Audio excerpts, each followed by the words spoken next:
Hi, Stanislavsky system, Uta Hagen techniques of acting, Stella Adler techniques, Meisner techniques या फिर ली स्ट्रासबर्ग्स method acting, ये सारे acting के अलग अलग थ्योरीज हैं जिन्हें इंडिया में ही नहीं हॉलीवुड के कई एक्टर्स भी फॉलो करते हैं। यहाँ हमारे देश में नेशनल स्कूल ऑफ ड्रामा यानी NSD और FTA जैसे इंस्टीट्यूशन में इन्हें पढ़ाया भी जाता है।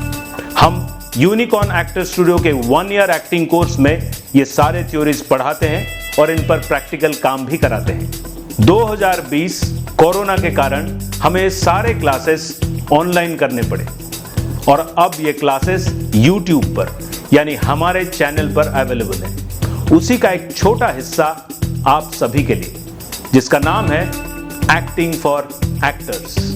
और आज के इस एपिसोड में हम बात करेंगे मेथड एक्टिंग पर।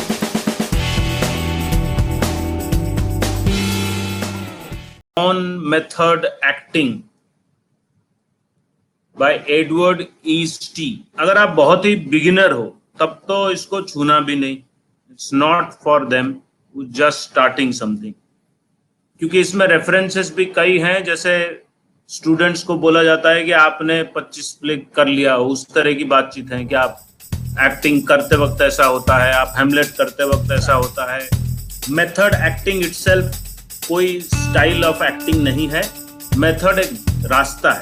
तो जो आपसे बोलता है कि मैं मेथड एक्टिंग करता हूँ वो गलत बोलता है। आप एक्टिंग करते, आपके पास मेथड होता है। जैसे एक पेंटर होता है, उसके कई सारे चीजें होते हैं, ब्रश, कलर, कैनवस, और उसको पूरी तरह से नॉलेज होता है। कोई भी अच्छे पेंटर को पूछोगे ये एक्रिलिक है, ये पेस्टल है, इसका ये है, इसका वो है, वो बता पाएंगे।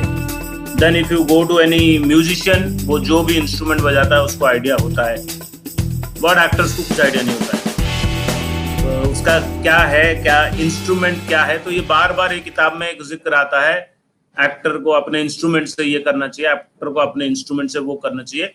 तो इंस्ट्रूमेंट जो वर्ड है वो बोल रहे हैं कि instrument is the whole self of an actor, which includes body, mind, being, thoughts, emotion, sensitivity, honesty and awareness. सुन लिया?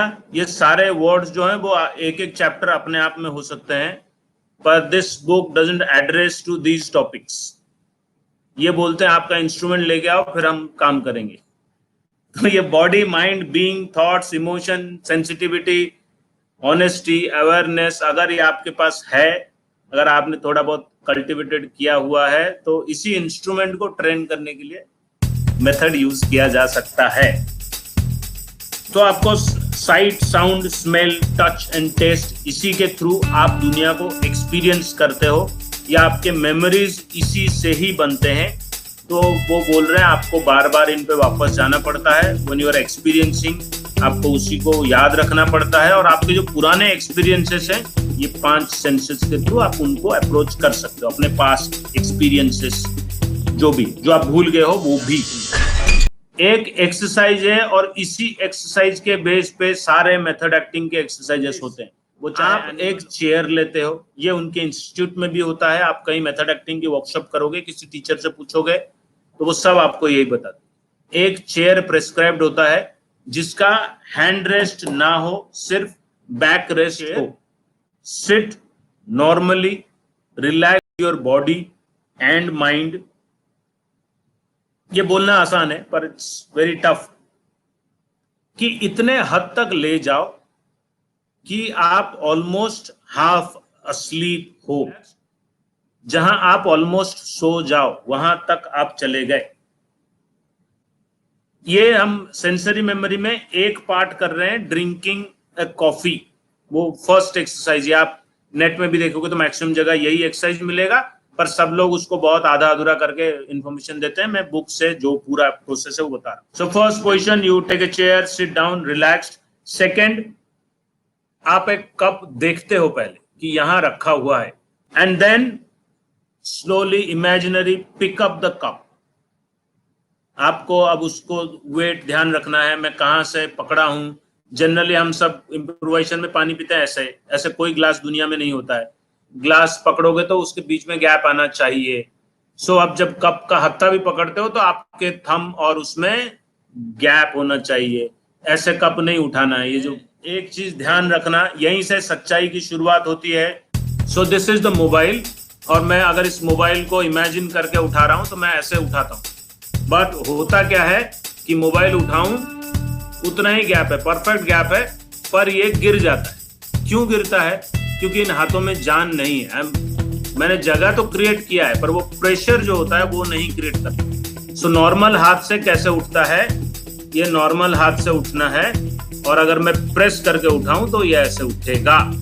सो if you can imagine, so आप वैसे ही जब कप उठाते हो तो फिंगर टिप में कितना प्रेशर आता है, imagine that to pick it up. I hope कुछ समझ जाओगे, ठीक है। सो आपने उठाया, मसल में कितना टेंशन आता है वो रियल किया, और जो गैप होना चाहिए वो भी गैप रखा।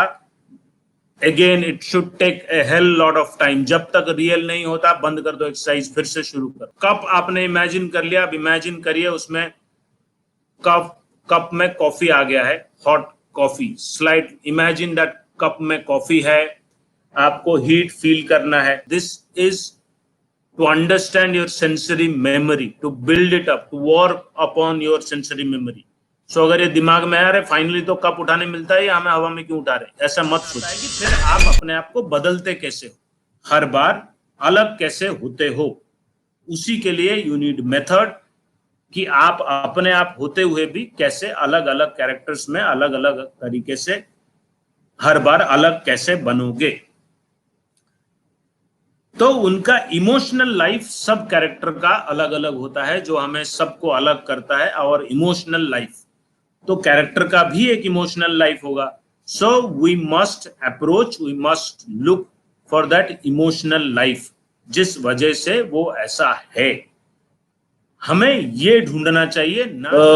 इमोशन को याद करना, अगर आप फेल हो जाएं तो भी कोई प्रॉब्लम नहीं है। फेल होने का भी ओपन रखो अपने आप को, ठीक है मुझे याद नहीं आएगा, मैं दुखी था। इस चीज को सिर्फ सोचने से भी नहीं होगा। अरे दुख वाला इमोशन में जाना है इसलिए मैं दुखी हो जाता हूं। बहुत एक्टर्स ये करते हैं, which we call generally mood playing. So मैं इस एक्सरसाइज को करने से पहले मैं मूड डिसाइड नहीं करूंगा, अरे मैं किसी के डेथ के बारे में कर रहा हूं तो मुझे दुखी हो जाना चाहिए। Thinking about the emotion will not help you to achieve anything for that matter. So आप क्या करोगे? So कल हम जो बात कर रहे थे अफेक्टिव मेमोरी पे, कि आप एक मेमोरी पहले क्रिएट करते हो, फिर उसको एक फिजिकल एक्शन के साथ करते हो, एंड देन आप कुछ लाइंस के साथ करते हो। इस तरह से हमने उसको ब्रेक डाउन किया था। पर इसमें ध्यान रखना, जब आप इमोशन को पहले एक्सरसाइज से दूसरे एक्सरसाइज में ट्रांसफर करोगे या दूसरे से तीसरे में ट्रांसफर करोगे, always it should work like a camera. मतलब आपने पहले इमोशन वहां से जो लाए हो उसको बेस बनाओ। पहला फोकस इमोशनल मेमोरी पे रखेंगे। जब वो इमोशनल मेमोरी आपको ट्रूथफुल लगने लगेगी, धीरे से आप अपना फोकस शिफ्ट करोगे एक्शन पे या लाइंस पे, vice versa, second third exercise के हिसाब से जहां भी आप हो। सो वो शिफ्टिंग ऑफ फोकस आपको करना पड़ेगा to achieve the actual truth. थोड़ी चलोगे is a technique that you practice now. So आपको एक बार ये टेक्निक मिल जाने पर, आप जब भी आपको कोई रोल मिलता है, then you pick up things according to that role. सारे कैरेक्टर्स के जो क्राइसिस होते हैं वो अलग अलग होते हैं, तो आपके भी एक्सरसाइज जो है वो हर शो के बाद बदलेगा, या हर film after film if you are getting good role जहां आपको ये एक्सरसाइज की जरूरत पड़ रही है, या मेथड एक्टर्स, तो फिर हर फिल्म दर फिल्म ये एक्सरसाइज चेंज होते रहे, विच इज अ मिसकंसेप्शन। बहुत लोग मेथड एक्टिंग के नाम पे इमोशनल मेमोरी को कंफ्यूज करते हैं कि कुत्ता मर गया था वो आप कभी भी याद करके रो लो। That is not the truth. In terms of camera, अगर आप कैमरे के सामने हो तो आपको लोग दिखेंगे, सामने कैमरामैन है, स्पॉट बॉय है, उधर पीछे से कोई छतरी लेके जा रहा है। सो avoid that, what is suggesting, create your own world, that's called creating a fourth wall. So आप जब मान लो किसी घर का सेटअप है तो आप फोर्थ वॉल इमेजिन करते हो, what is the colour of this wall now. घड़ी यहाँ लगी है, दरवाजा यहाँ है, पर्दे यहाँ है, या दीवार पे एक क्रैक है। इस तरह आपको खड़ा होकर एक इमेजिनरी वॉल क्रिएट करना है। अगर मैं अब मान लो मैं कभी सीन करते वक्त इमेजिनरी घड़ी, दीवार, उस पर कुछ लिखा हुआ, मुझे वो सब इमेजिन करना है। इसलिए आप जब चाहे तब एक वॉल अपने सामने क्रिएट करो, उसको डिस्क्राइब करो कि यहाँ क्या है, वहां क्या है, मैं क्या देख पा रहा हूं। Include your sense as much as you can. So narrating the fourth wall, that's what you create for yourself. So sense memory, the most vital component of method acting. Improvisations, without it, the most integral part of the method is lost. Animal exercise, just one way to combat the mental blocks that prevent actors from grasping a character and then creating the outer character so actors can give the freshness and originality to their role. ये 4 में आप summary कर सकते हो अगर बहुत compress करना है तो। क्या है वो मिडिल क्लास मेंटेलिटी हो जो जजमेंटल हो रही है। हम जजमेंटल होते हैं और सिमिलरली कैरेक्टर के एक्शंस को भी हम अपने मोरालिटी से जज करते हैं। So don't be judgemental, don't be sympathetic towards your character, have empathy. ठीक है जी। सो एम्पैथी इज द की।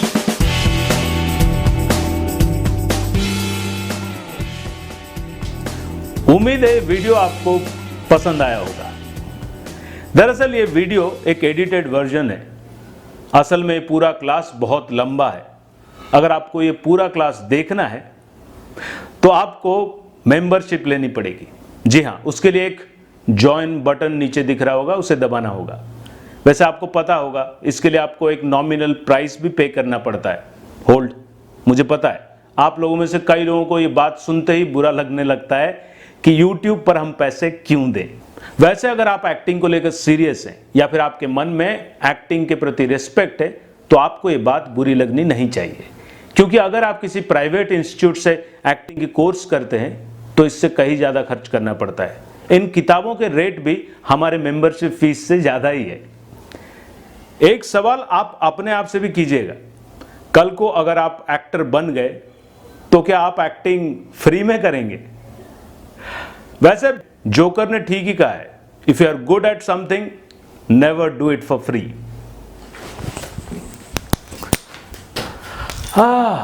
वैसे अगर आप मेंबरशिप नहीं भी लेंगे तब भी आपको अच्छा कंटेंट मिलता रहेगा। So don't worry, enjoy.